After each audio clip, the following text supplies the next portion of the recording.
তারাহীন অন্ধকার রাত। উত্তর প্রশান্ত মহাসাগরে বাতাসের অভাবে গতিহীন জাহাজ। ক্লান্তিকর এবং শ্বাসরোধকারী সারা সপ্তাহে সূর্যের মুখই দেখা গেল না। আমাদের মাথার উপর মাস্তুলের উপরে পাতলা কুয়াশায় সূর্য ঢাকা। মাঝে মাঝে আমাদের চারিদিকে সমুদ্রে কুয়াশা নেমে আসছে। ডেকের উপরে আমি একমাত্র প্রাণী। দুজন লোক একটা ছেলেকে নিয়ে আমাদের নাবিক দল। তারা ডিঙির খোলে ঘুমোচ্ছে। আমার বন্ধু ও ছোট ডিঙির মাস্টার উইল ছোট কেবিনের বাঙ্কের পিছনে। হঠাৎ চারধারের অন্ধকারের ভেতর থেকে একটা চিৎকার শোনা গেল। চিৎকারটা এমনই অপ্রত্যাশিত যে আমি বিস্মিত হয়ে সঙ্গে সঙ্গে কোনো উত্তর দিলাম না। আবার শোনা গেল অদ্ভুত ক্ষণক্ষণে অমানসিক গলার স্বর। আমাদের বন্দর থেকে দূরে অন্ধকার সমুদ্রের মধ্যে কোথা থেকে ডাকছে।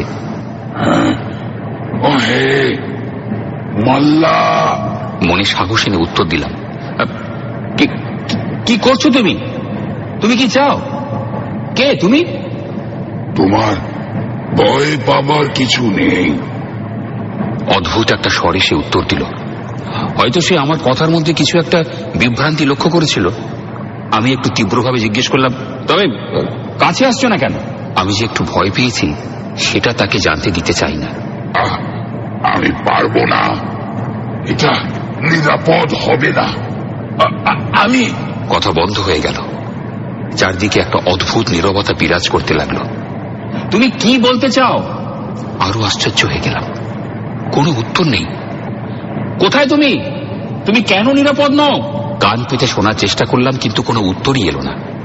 তারপরই হঠাৎ অজানা এক সন্দেহে দ্রুত কম্পাস রাখার বক্সের ওপর দাঁড়িয়ে আলোর লণ্ঠনটা এগিয়ে ধরলাম। ঠিক সেই সময় উইলকে জাগাবার জন্য পায়ের গোড়ালি দিয়ে ডেকের ওপর শব্দ করলাম। রেলিং এর ধারে এসে হলদে আলোটা নিস্তব্ধ গভীরতার দিকে দেখালাম। এইরকম বারবার করার সময় আমি একটা অস্পষ্ট চাপা শব্দ শুনতে পেলাম।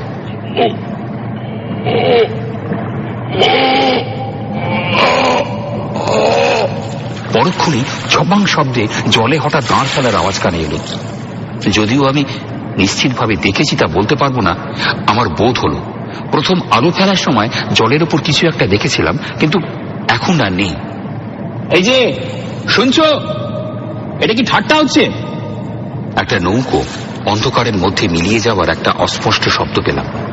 সেই সময় ভেতর থেকে উইলের গলার আওয়াজ শুনলাম।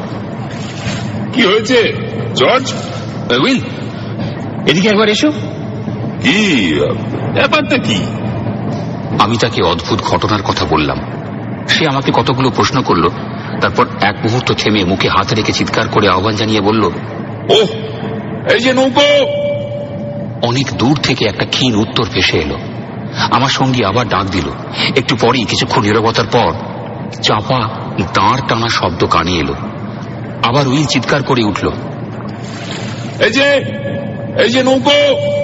এইবার একটা উত্তর এলো, আলো নিভিয়ে দাও। আমি রাজি হলাম না, কিন্তু যেমন করতে বলা হচ্ছে উইল আমাকে তাই করতে বলল। আমি বুলওয়ার্কের নিচে আলোটা ঢুকিয়ে রাখলাম। হ্যাঁ, আরেকটু কাছে এসো। হ্যাঁ হ্যাঁ, আরেকটু। দাঁড় ফেলা শব্দ কানে এলো। স্পষ্ট বুঝতে পারলাম একটু দূরে এসে সেটা বন্ধ হয়ে গেল। উইল জোর গলায় বলল, হ্যাঁ, এই পাশটা এসো। চলে এসো। এখানে ভয়ের কিছু নেই। কথা দাও, আলো দেখাবে না।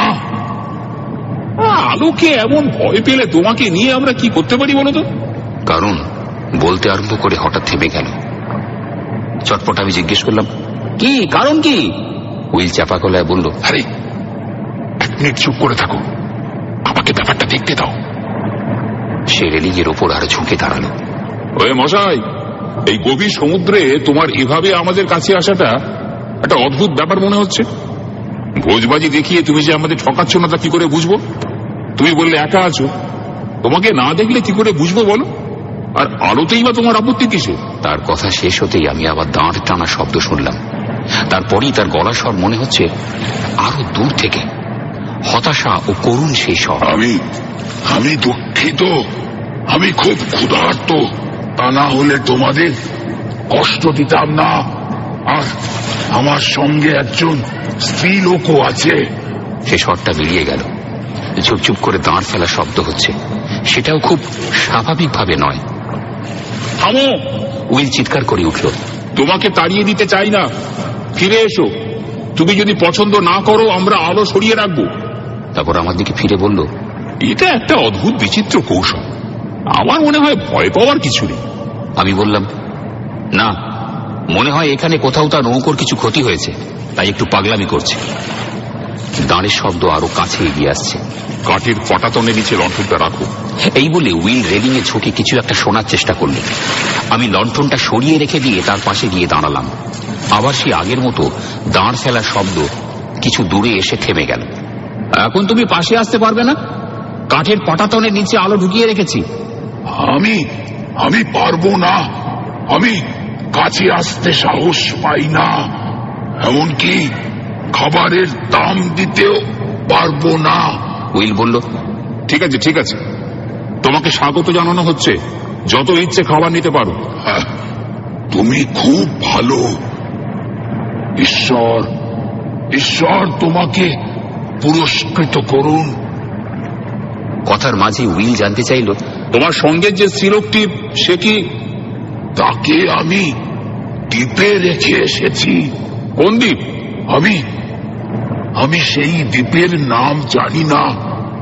আমি ঈশ্বরের কাছে বলতে আরম্ভ করে যেন হঠাৎ সংযত হয়ে গেল। আচ্ছা, আমরা একটা নৌকো তার জন্য পাঠাতে পারি না? না, ও ভগবান, না। আমার চাহিদার জন্য এই ঝুঁকি নিয়েছি, কারণ তার নিদারুণ কষ্ট। আমি কি বোকা? 1 মিনিট অপেক্ষা করো। তুমি যেই হও না কেন, এক্ষুনি তোমার জন্য কিছু আছে। কয়েক মিনিটের মধ্যে উইল 2 হাত ভর্তি খাবার জিনিস নিয়ে ফিরে এসে রেলিং এর ধারে দাঁড়ালো। এইগুলো নেবার জন্য তুমি কাছে আসতে পারবে না? না, আমার সেই সাহস নেই। তার গলা স্বরে আকুল কামনার সুর, যেন এক জাগতিক বাসনা গোপন করার চেষ্টা। হঠাৎ আমার মনে হলো, অন্ধকারের মধ্যে ওই যে বেচারা মানুষটা উইলের হাতে ধরা জিনিসের প্রয়োজনেই কষ্ট পাচ্ছে, অথচ আমাদের এই ছোট ডিগিটার পাশে এসে সেগুলো নিতে যেন কিসের ভয়ে পিছিয়ে যাচ্ছে। বিদ্যুতের ঝলকের মতো আমার দৃঢ় বিশ্বাস জন্মালো যে অদৃশ্য লোকটা পাগল নয়, প্রকৃতিস্থ অবস্থায় আতঙ্কজনক কিছুর একটা সম্মুখীন সে হচ্ছে। নিকুচি করেছে উইল, একটা বাক্স নিয়ে এসো, ওর মধ্যে খাবার পুড়িয়ে তার দিকে বাক্সটা ভাসিয়ে দেব। তাই করলাম। একটা লম্বা বাঁশের লগা দিয়ে অন্ধকারের মধ্যে বাক্সটাকে ঠেলে দিলাম। কিছুক্ষণ পরে একটা চাপা চিৎকার ভেসে এলো। বুঝতে পারলাম সে বাক্সটা পেয়েছে।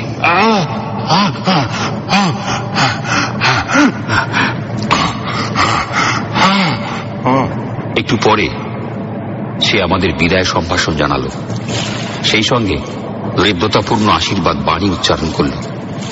ধীরে ধীরে দাঁড়ের শব্দ অন্ধকারে মিলিয়ে গেল।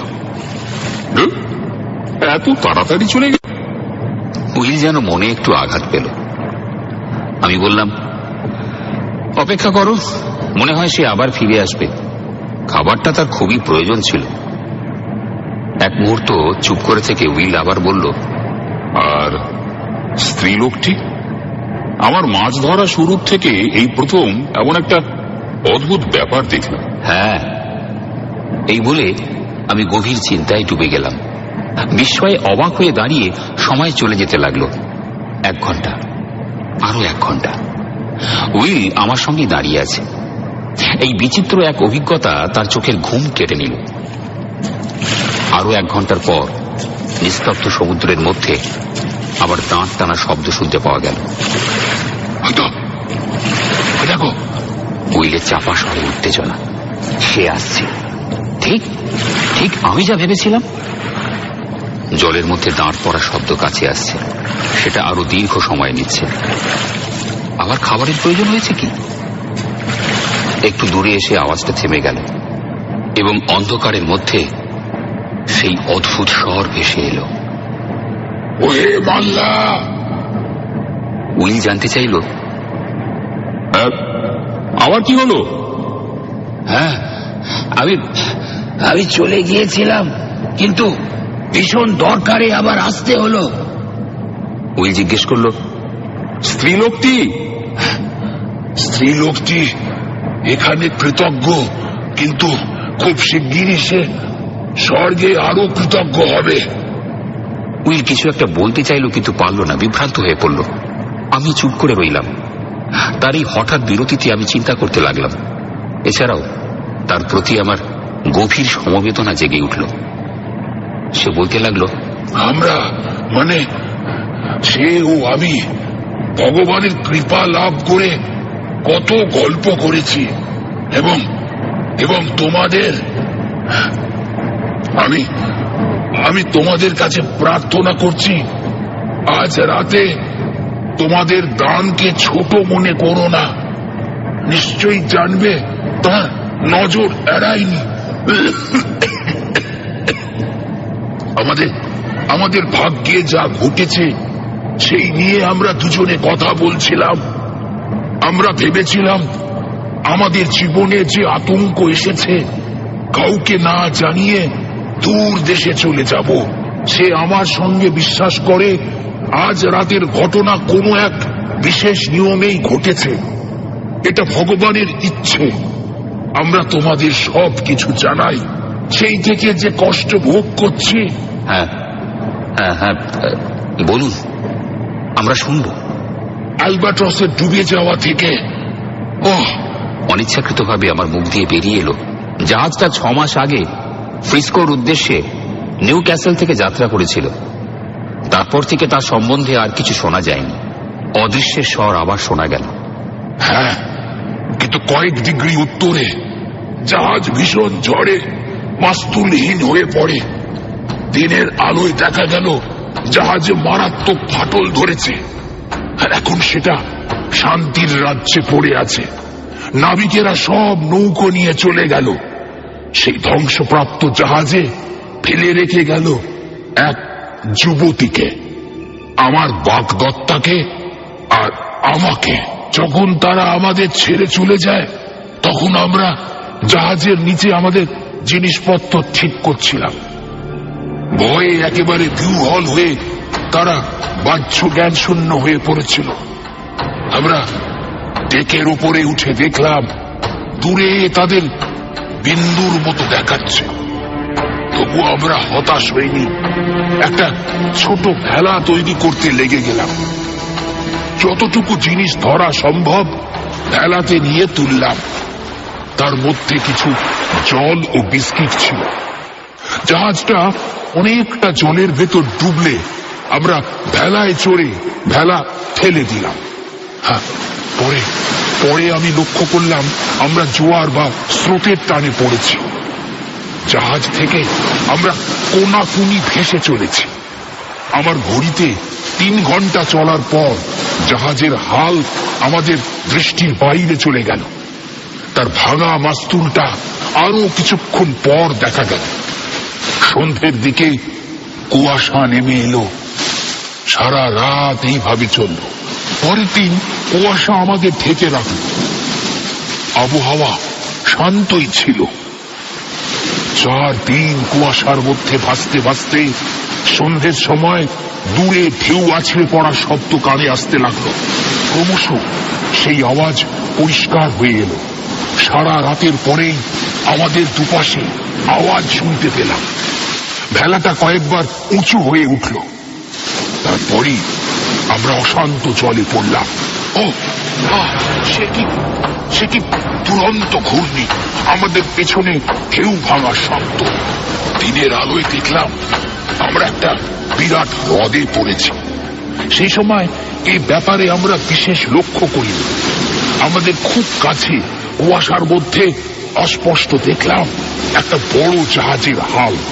একসঙ্গে দুজনে হাঁটু গেড়ে বসে ভগবানকে ধন্যবাদ জানালাম। আমরা ভাবলাম আমাদের দুর্দশার এখানেই শেষ। অনেক কিছু তখনও আমাদের জানার ছিল। বেলাটা জাহাজের কাছে গেলে আমরা তাদের চিৎকার করে জাহাজে তোলার জন্য বললাম, কিন্তু কেউ সাড়া দিল না। জাহাজের গায়ে ভেলাটা লাগলো।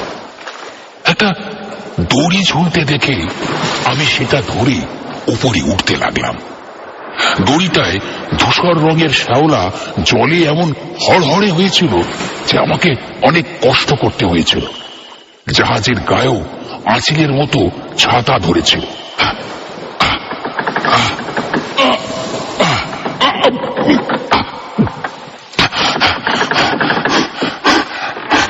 রেলিংয়ে পৌঁছে সেটা টপকে জাহাজের ডেকে দাঁড়ালাম। দেখলাম ডেকের উপরে মাঝে মাঝে বড় বড় ধূসর রঙের চপড়া, তা থেকে কয়েক ফুট উঁচু গাছ জন্মেছে।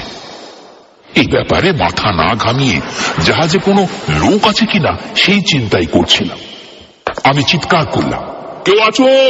হ্যালো, জাহাজে কেউ আছো? কোনো সাড়া শব্দ নেই। তখন জাহাজের পিছন দিকে নিচে নামবার দরজার কাছে গেলাম। সেটা খুলে ভেতরে উঁকি মারলাম। একটা বিশ্রী ফ্যাপসা দুর্গন্ধ বেরিয়ে এলো। সঙ্গে সঙ্গে বুঝতে পারলাম ভেতরে জীবন্ত কিচ্ছু নেই। তাড়াতাড়ি দরজাটা বন্ধ করে দিলাম। আর বুঝতে পারলাম এখানে আমি একা। আমি ফিরে গেলাম যেখান থেকে উঠেছি সেখানে। দেখলাম আমার বাগদত্তা শান্তভাবে ভেলায় বসে আছে। আমাকে দেখে সে জানতে চাইল জাহাজে কেউ আছে কিনা। আমি উত্তরে জানালাম জাহাজটা দেখে মনে হচ্ছে এটা পরিত্যক্ত।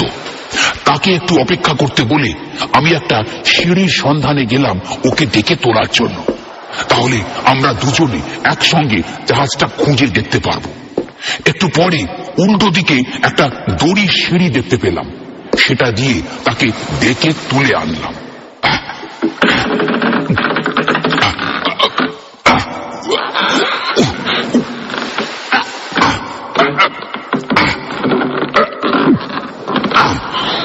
জাহাজের কেবিন ও ঘরগুলো দুজনে ঘুরে ঘুরে দেখতে লাগলাম।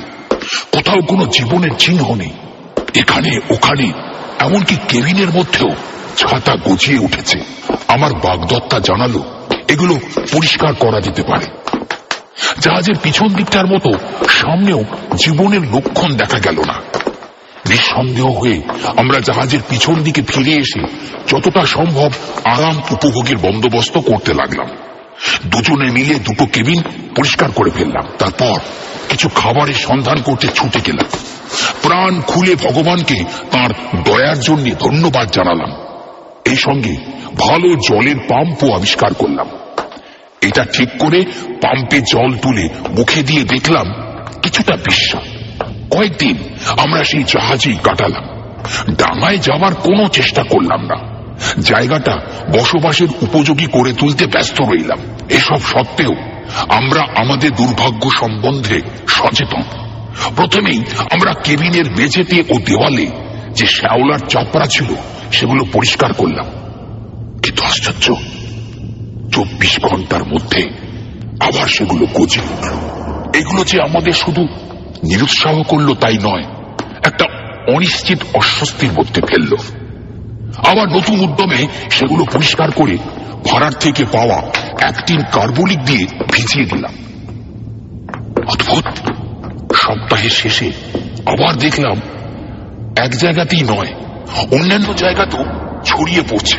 মনে হচ্ছে আমাদের হাতের ছোঁয়া লেগে বীজাণু ছড়াচ্ছে। 7ম দিনে সকালে ঘুম ভাঙলে আমার বাগদত্তা অবাক হয়ে দেখল তার বালিশে একেবারে মুখের কাছে ছত্রাক জন্মেছে। সঙ্গে সঙ্গে উঠে এসে আমার কাছে এলো। সেই সময় আমি জাহাজের রান্নাঘরে ব্রেকফাস্ট তৈরি করার জন্য আগুন জ্বালাচ্ছিলাম। সে আমাকে টেনে নিয়ে গেল। বালিশের উপর ছত্রাক দেখে আমি ভয় শিউরে উঠলাম। তখনই আমরা ঠিক করলাম জাহাজ ছেড়ে ডাঙায় গিয়ে থাকবার বন্দোবস্ত করব। তাড়াতাড়ি করে আমরা কিছু জিনিস গুছিয়ে নিতে লাগলাম। তার মধ্যেও আমি লক্ষ্য করলাম ছত্রাক ধরতে আরম্ভ করেছে। একটা শলের একধারে ঠেলার মতো ছত্রাক ধরেছে।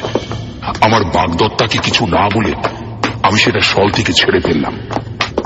ভেলাটা তখনও জাহাজের পাশে ছিল। এমন জবরজং ভেলা নিয়ে চলা যায় না।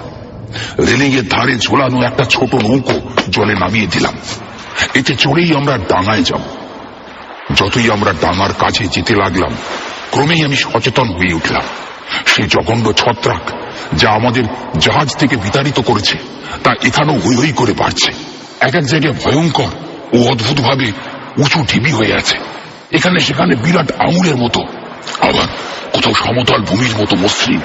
প্রথমে মনে হয়েছিল ডাঙায় কোথাও এমন জায়গা নেই যেখানে দৌরাত্ম্য কম, কিন্তু সে ধারণা আমার ভুল।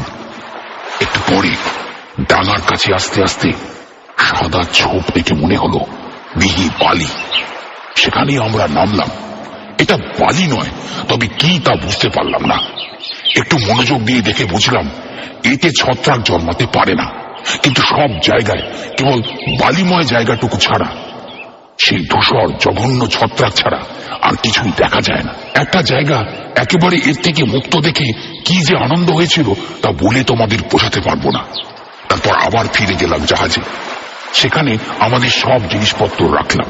অন্য জিনিসের মধ্যে জাহাজের পালগুলো নিয়ে এসে দুটো ছোট তাঁবু খাটালাম। যদিও সেটা ঠিক মতো হলো না, তবে কাজ চালাবার পক্ষে যথেষ্ট। এরই মধ্যে বাস করতে লাগলাম ও নানা প্রয়োজনীয় জিনিস রাখলাম। 4 সপ্তাহ বেশ ভালোভাবেই কাটলো, খারাপ কিছু ঘটল না। প্রকৃতপক্ষে বেশ আনন্দেই কেটেছে, কারণ আমরা দুজনে একসঙ্গে ছিলাম। তারপর তার ডান হাতের আঙুলে প্রথম ছত্রাক জন্মাতে দেখা গেল। একটা ছোট গোলাকার বস্তু, ঠিক তিলের মতো। ঈশ্বর! যখন সে আমাকে জায়গাটা দেখালো, কি ভয়েই না আমার বুক দুরু দুরু করে উঠেছিল। আমরা দুজনে সেটা কার্বনিক আর জল দিয়ে পরিষ্কার করলাম। পরের দিন সকালে সে আবার আমাকে তার হাতটা দেখালো। ধূসর আঁচিলের মতো বস্তুটা আবার দেখা যাচ্ছে। কিছুক্ষণ নীরবে আমরা পরস্পরের দিকে চেয়ে রইলাম। বিনা বাক্যে আবার আমরা সেটা পরিষ্কার করে ফেললাম। এরই মধ্যে সে হঠাৎ আমার মুখের দিকে তাকিয়ে চমকে উঠল। আমি আমার মুখে হাত দিয়ে দেখলাম আমার কানের পাশে চুলের নিচে আঙুল রেখে অনুভব করলাম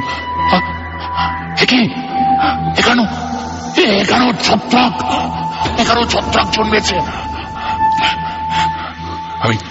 আমি আবার জল আর কার্বনিক দিয়ে ধুতে শুরু করলাম। আমার বাগদত্তা আমাকে ছুঁতে ভয় পাচ্ছে। তার আঙুলটা ধুয়ে পরিষ্কার করে জীবাণুমুক্ত করলাম। সে আমার মুখের দিকে চেয়ে রইল। পরিষ্কার করা শেষ হলে দুজনে বসে নানা রকম গল্প করতে শুরু করলাম। আমাদের জীবনে হঠাৎ ভীষণ চিন্তা দেখা দিয়েছে।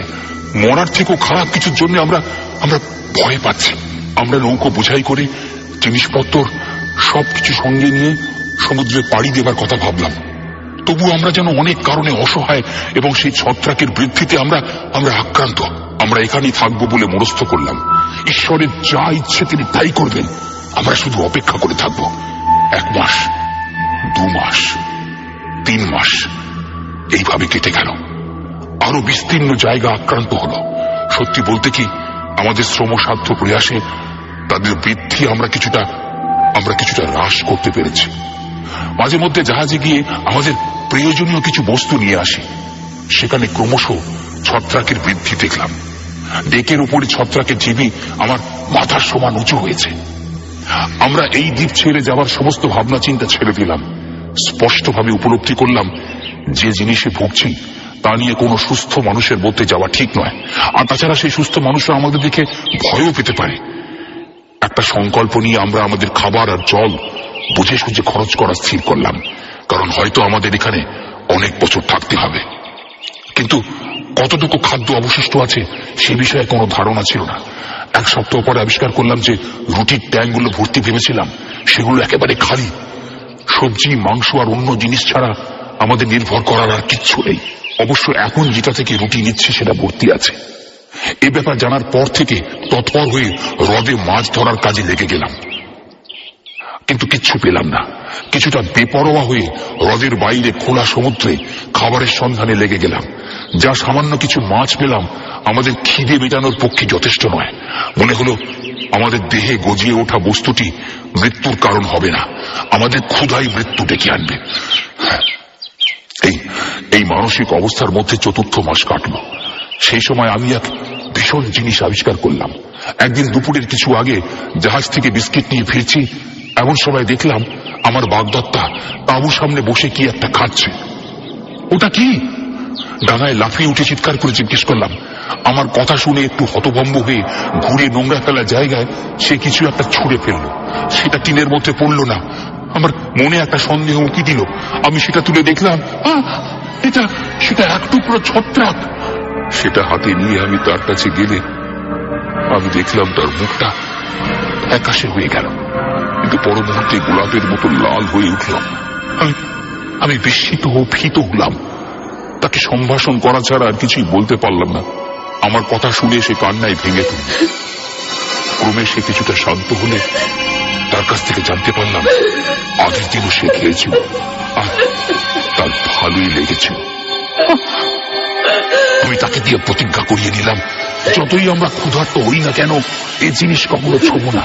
প্রতিজ্ঞা করার পর সে আমাকে বলল হঠাৎই তার এই ইচ্ছে জেগেছে।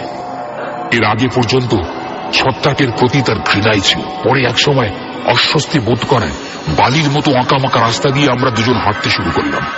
এ রাস্তায় আমি আগেও এসেছি, কিন্তু বেশি দূরে এগোইনি। এবার নানা চিন্তায় চিন্তিত হয়ে অনেক দূরে গিয়ে গেলাম। হঠাৎ আমার বাঁ দিকে অদ্ভুত ঘর ঘর শব্দে চমকে উঠলাম। ঘুরে দেখলাম আমার পাশেই অস্বাভাবিক বড় ছত্রাকের একটা পিণ্ড নড়ছে। ধীরে ধীরে হেলতে দুলতে চলেছে পিণ্ডটা। দেখতে দেখতে মনে হলো যেন একটা বিকৃত মানুষের মূর্তি। এমন চিন্তা মাথায় উদয় হওয়ার সঙ্গে সঙ্গে কিছু একটা ছেঁড়া শব্দ পেলাম। দেখলাম গাছের ডালের মতো হাত দুটো চারদিকে ধূসর আগাছা থেকে বিচ্ছিন্ন করে সেই ছত্রাক আমার দিকে এগিয়ে আসছে। আমি হতভম্বের মতো দাঁড়িয়ে রইলাম। নোংরা হাতটা আমার মুখের উপর সে ঘষে দিল। ভয়ে চিৎকার করে কয়েক পা পিছিয়ে গেলাম। আমার ঠোঁটে একটা মিষ্টি স্বাদ অনুভব করলাম।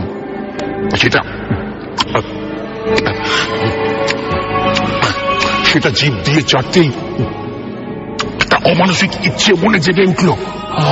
আমি এক গোটা ছত্রাক ছিঁড়ে নিলাম। তারপর আরো খেতে শুরু করলাম। কিছুতেই যেন তৃপ্তি হয় না। সাগ্রহে গেলবার সময়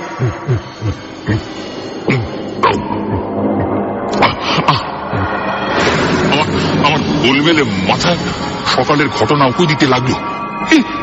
ভগবানেরই দান, আমার হাত থেকে মাটিতে সেগুলো পড়ে গেল। চরম দুর্দশাগ্রস্ত ও ভীষণ অপরাধী ভেবে তাঁবুর দিকে ছুটে ফিরে চললাম। আমার দিকে আমার বাগদত্তার তাকানো দেখে বুঝলাম ভালোবাসার সহজাত প্রবৃত্তিতে সে ব্যাপারটা জেনে ফেলেছে। তার নীরব সমবেদনা আমাকে অনেক সহজ করে তুলল। আমার হঠাৎ দুর্বলতার কথা তাকে বললাম, কিন্তু সেই অস্বাভাবিক বস্তু সম্বন্ধে কিছুই জানালাম না। অনাবশ্যক ভয়ে তাকে উত্তপ্ত করতে ইচ্ছে হলো না, কিন্তু আমার সারা শরীরে একটা আতঙ্কের সৃষ্টি হলো। জাহাজ থেকে এই দ্বীপে নেমে আসা একজনের যে পরিণতি দেখলাম, নিঃসন্দেহে বলতে পারি আমাদেরও ওই ভয়ঙ্কর অবস্থা ঘটবে। এরপর থেকে আমরা ওই ঘৃণ্য খাদ্য ত্যাগ করলাম, যদিও আমাদের রক্তের সঙ্গে তার প্রতি আকুল কামনা মিশে গেছিল। বিষণ্ণতার দণ্ড আমাদের ভোগ করতে হলো। দিনের পর দিন, রাতের পর রাত আমাদের দেহের উপর সেই ভীষণ ছত্রাকের দ্রুত সম্প্রসারণ হতে লাগলো। কিছুতেই তাদের গতিরোধ করতে পারলাম না। আমরা ক্রমে ছত্রাক হয়ে গেলাম। প্রতিদিন চিন্তা কমে আসতে লাগলো। কেবল আমরা পুরুষ ও স্ত্রী হয়ে রইলাম। দিন দিন বাঁচার লড়াই ভয়ানক হয়ে উঠল। ভীষণ ছত্রাক খাবার দুরন্ত আগ্রহকে দমন করা কঠিন হয়ে পড়ল। এক সপ্তাহ আগে আমরা শেষ বিস্কিট খেয়েছি। তখন থেকে আমরা মাত্র 3টে মাছ ধরতে পেরেছি। আজ রাতে আমি মাছ ধরতে বেরিয়েছি। কুয়াশার মধ্যে তোমাদের নৌকোটা আমার দিকে এগিয়ে এলো। আমি তোমাদের ডাকলাম, বাকিটা তোমরা জানো। ভগবান তোমাদের আশীর্বাদ করুন, যে দয়া তোমরা এই পরিত্যক্ত জীবন দুটোর প্রতি দেখালে। জলে ছুপ করে দাঁড় পড়া শব্দ পেলাম। আরেকটা, আবার সেই গলার স্বর।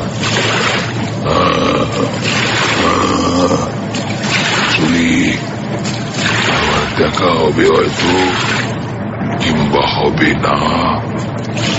চলি, ঈশ্বর তোমাদের মঙ্গল করুন। চারদিকে কুয়াশার ভেতর থেকে সেই ভয়াবহ ও শোকার্ত স্বর শেষবারের মতো শোনা গেল। ভগবান তোমাদের মঙ্গল করুন।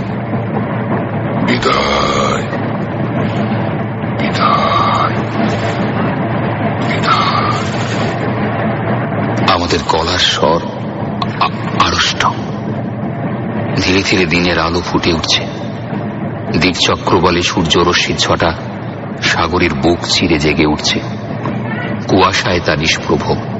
অনুজ্জ্বল আলোয় ফিরে যাওয়া নৌকোটা ছায়ারূপ দেখা যাচ্ছে। অস্পষ্টভাবে দেখলাম দাঁড়ের মাঝে কি যেন একটা তালে তালে দুলছে। হ্যাঁ, সেটা একটা স্পঞ্জ ভেবেছিলাম। বড় ধূসর বর্ণের একটা স্পঞ্জ। দাঁড় চলছে, নৌকোর মতো সেগুলোও ধূসর। দাঁড় ও হাতের সংযোগস্থল দেখার জন্য বৃথাই আমার দৃষ্টি ফিরছে। হঠাৎ মাথার দিকে চোখ পড়ল। দাঁড়টা পিছনে টানার সময় মাথাটা সামনে ঝুঁকছে।